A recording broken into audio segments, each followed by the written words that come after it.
যে দৃশ্যটি এখন আমরা দেখছি এটি সত্যিই অত্যন্ত মর্মস্পর্শী। দেখুন কিভাবে ধানমন্ডি লেকের একটি গাছ একেবারে উপরে পড়ে গেছে শেকড় থেকে।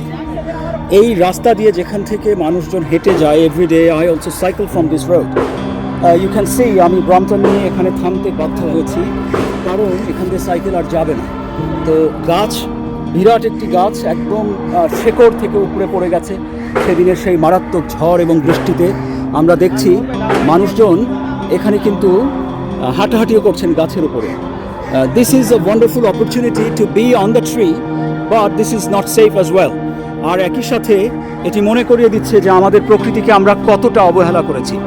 এত বড় গাছ এখান থেকে উপড়ে পড়ার কথা নয়, কিন্তু যে বন্যাটি হয়েছে, যে ভয়ঙ্করভাবে বৃষ্টিতে ডুবে গেছে পুরো ধানমন্ডি লেক, তাতে কিন্তু আরও কিছু গাছ উপড়ে গেছে। আপনারা দেখছেন মাটি থেকে একদম শেকড় সহ উপড়ে যাওয়া গাছ।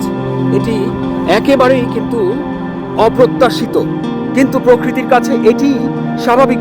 মানুষ যখন প্রকৃতিকে বিনষ্ট করবে, দূষণ করবে পানিকে, তখন প্রকৃতি তার ভয়াল রূপ নিয়ে আবির্ভূত হবে। সেই ভয়াল রূপেরই একটি সময় আমরা দেখছি ধানমন্ডি লেকের এই জায়গায়। দেখুন প্রচণ্ড কাদা, তারপরও আমি যাওয়ার চেষ্টা করছি। ব্রম্পটনকে পার্কিংয়ে রেখেছি। This is the place where the tree has been uprooted from. You can see একেবারে গাছের কাণ্ড সহ, গাছের মূল সহ, যাকে বলে সমূলে উৎপাটন, এই সমূলে উৎপাটন হয়ে গেছে। এই প্রকৃতির যে ক্ষমতা, আল্লাহ পাকের যে মহিমা এবং যে ভয়ঙ্কর ফোর্স অফ নেচার আল্লাহ পৃথিবীতে দিয়ে রেখেছেন, তারই প্রমাণ হচ্ছে এই গাছের উপরে যাওয়া। দেখুন এত বড় একটি গাছ, এই গাছের নিচ দিয়ে কিন্তু এটা স্বাভাবিক ছিল, সাধারণত মানুষ এখান দিয়ে যাওয়া আসা করতো। ওই যে দেখুন প্রত্যেক দিনের মতো সবাই হেঁটে যাচ্ছেন। এর পাশে যে একটি কুঁড়ে ঘর রয়েছিল, একটি শেড আশ্রয়ের মতো, সেই শেডটি পুরোপুরি ভেঙে একেবারে যাতা অবস্থা হয়ে গেছে।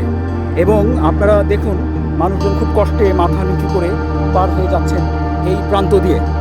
আর পুরো গাছটি এখান থেকে দেখা যাচ্ছে কত বড় কাণ্ডসহ পুরো গাছ আপরুটেড হয়েছে। এটি ধানমন্ডি লেকের এই প্রান্তে, যেখানে কলাবাগানের ঠিক পশ্চিমে, আর ধানমন্ডি গার্লস হাই স্কুল এবং কামরুন্নেসা উচ্চ বিদ্যালয় এই দুটোর পাশে। এবং এখানেই আমি কিন্তু আজকে সাইকেলটি থামিয়ে এই ভিডিওটি করছি। কি অদ্ভুত দৃশ্য দেখুন, আল্লাহ পাকের কি কঠিন লীলা খেলা। এটি থেকে আমাদের এই শিক্ষায় নেওয়া প্রয়োজন যে প্রকৃতিকে যদি আমরা ধ্বংস করি, প্রকৃতি আমাদের চারপাশ ধ্বংস করে দেবে। এটি প্রকৃতিরই নিয়ম। তাই আসুন এই ধ্বংস থেকে আমরা নিজেরা বাঁচি, প্রকৃতিকে বাঁচাই, পরিবেশের যত্ন নেই। পানি আটকে সারা ঢাকা শহরের পানি যেতে পারে না, সারা ঢাকা শহরের পানি জলাবদ্ধ হয়ে থাকে আমাদের অবিনিষ্যতার কারণে। ব্যাপক হারে বিল্ডিং বানানো হয়েছে, এই যে বড় বড় বিল্ডিং, উঁচু দালান, এই বিল্ডিংয়ের কারণেই কিন্তু মাটি ভরাট হয়েছে, জলাধার ভরাট হয়েছে। এই একটি সত্য আমাদের বুঝতে হবে, শুধু বাড়ি বানালেই হবে না, বাড়ি বানালে বিল্ডিং কোড মেনে বাড়ি বানাতে হবে। আমরা নামছি এখান থেকে, দেখুন গাছটা কীভাবে আপরুটেড হয়েছে। এটি কবে রেকার দিয়ে বা এক্সকেভেটর দিয়ে কর্তৃপক্ষ তুলে নিতে পারবেন তা নিশ্চিত নয়, কারণ প্রচণ্ডভাবে মাটি একেবারে শেকড় সহ আপরুটেড হয়েছে এই গাছটি, যাকে বলে সমূলে উৎপাটন। এই সমূলে উৎপাটিত কাণ্ডমূল আমরা দেখছি, এটি অবিশ্বাস্য। এরকম দেখা আমার জীবনে এই প্রথম। This is absolutely terrible, absolutely horrific যে এভাবে একটি গাছ, সম্পূর্ণ গাছ উপড়ে যেতে পারে।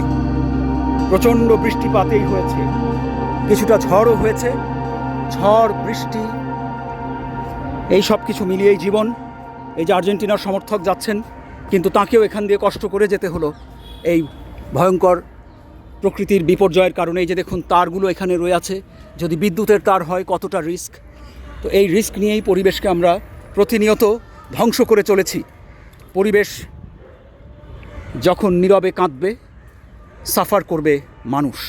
তাই আসুন আমরা পরিবেশকে এই নীরব কান্না থেকে রক্ষা করি। সবাই ভালো থাকুন। আসসালামু আলাইকুম রহমতুল্লাহি ওয়া বারাকাতুহু।